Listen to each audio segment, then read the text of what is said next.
Hello and welcome. Today we're going to look at some wand building.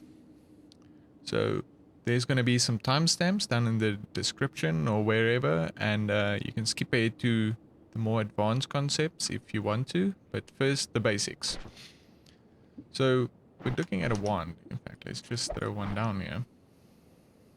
You can see there's a couple of stats, right?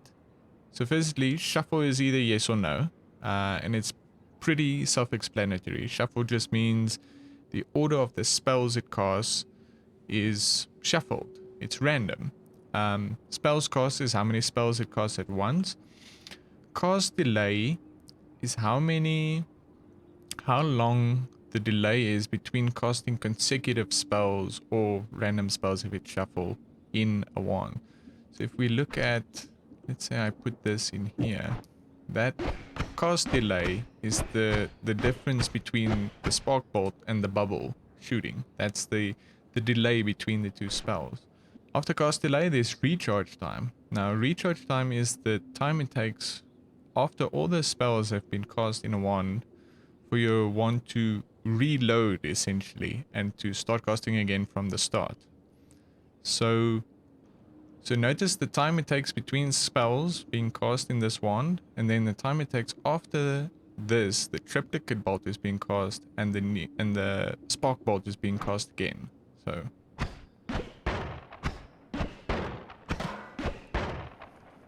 the max mana is the pool of mana your wand has. Each spell you cast takes up mana. You can see the cost under each spell, like mana drain differs. And modifiers can also cost mana and all sorts of different stuff. Right. So if you have a spell that requires more mana than your wand has, that spell will not fire. Like, let's say a black hole. I can actually go and get one here. Let's say the black hole goes in here. You can see it gives you a little exclamation mark, and that's because the black hole, oh, I took giga black hole. The black hole is costing more mana than your wand actually has. So that's what that means. The next stat below that is your mana charge speed. So the higher the mana charge speed, the faster your wand actually charges mana. And you can get to a point where it actually doesn't even care like what spells you're casting, because it's recharging so quickly it's never going to deplete. So if we look at this, you can see on the top right my mana isn't even going down even slightly. Let's see if I can just cobble together something that would cost a lot of mana.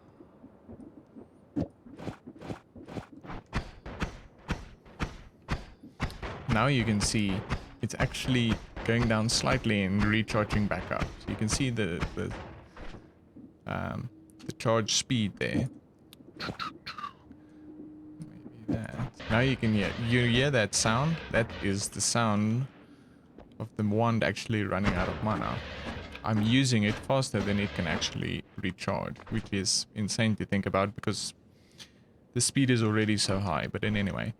And then lastly, or the last two ones are just capacity is the number of spells you can put in your wand, and the spread, the angle of spread that your spells are shooting out at. So if spread is higher, you're going to have a wand that's more inaccurate and it won't necessarily shoot where you're aiming. So this is perfectly accurate, as you can see. So that's it for the beginner part. Now to the more advanced concepts. Okay, you'll notice on certain spells and modifiers, it'll show you stats for negative cast delay or negative recharge time, or in some cases it actually increases, like the spark bolt increases cast delay slightly.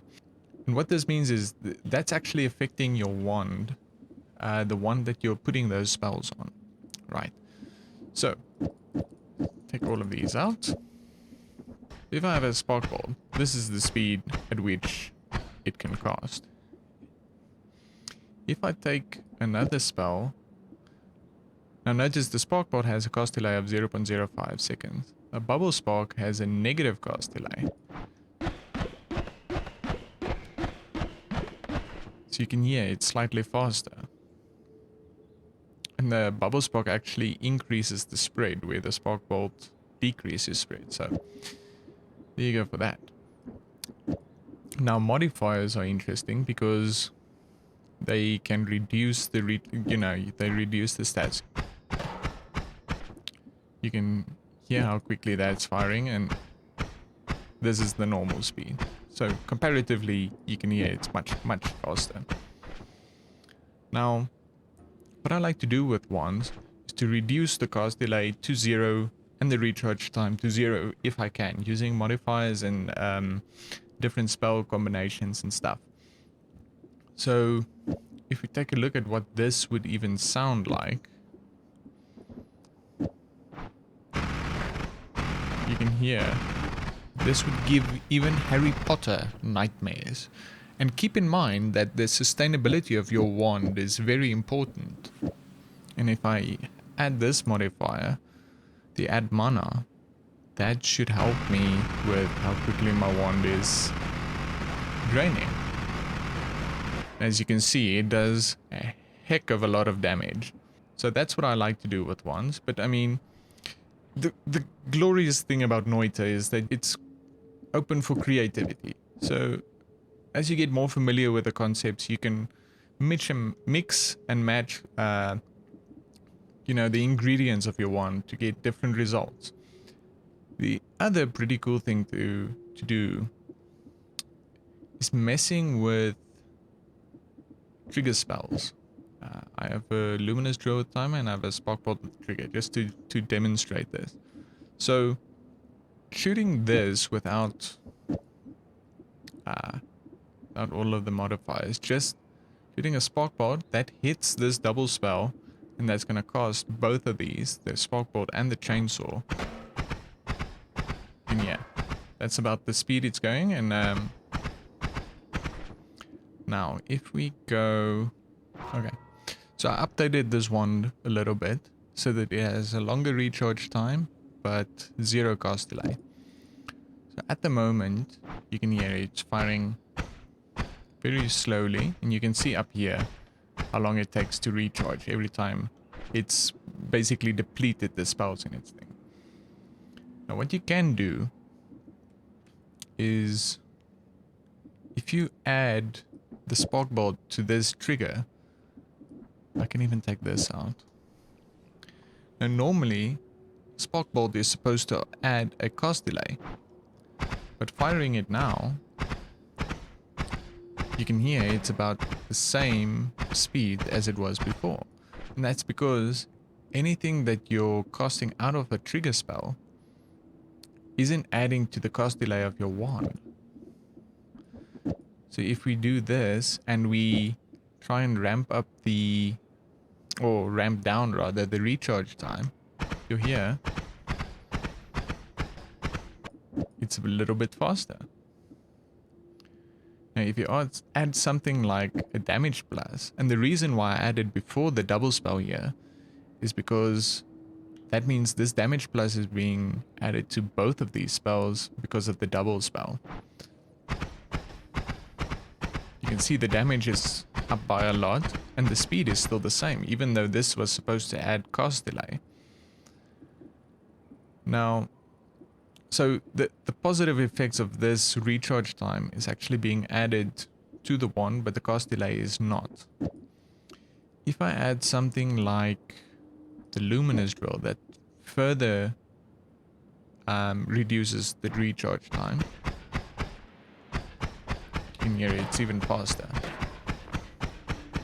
And that also does a lot of damage, even as a simple wand like this. Just to explain something else here, the negative cast delay that this is adding is also not affecting the wand. Just like the spark bolt wasn't affecting it, like making it more, the luminous drill isn't making it less. So if I really wanted to completely reduce, all the timing on this thing, I'd have to start adding spells to the front of this as well. I mean, what this is doing is just, it's casting both of these at the same time. And then this is casting both of these, so yeah.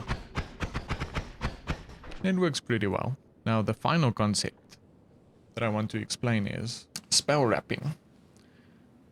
Now spell wrapping can be a bit tricky. Let's see, you can see in the background here what's being cast every time I click. So basically what I want to do with spell wrapping is I want this to wrap around and start casting from the start again. The trick being that the trigger, the spark bolt of the trigger cannot cast back to itself. So when it starts wrapping around, it should take this spell, but it shouldn't take the spark bolt with trigger again. And it cannot. The game is designed in such a way that it cannot do that.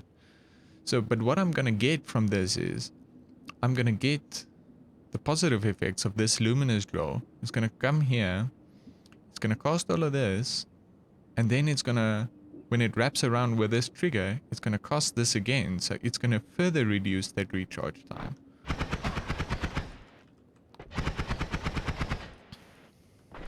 Which is a big difference from if you just put it here. So that's spell wrapping. That can be very useful in a number of occasions. The other thing you can do with this is modifiers that you add at the start of this, you can see is added back into the trigger as well. So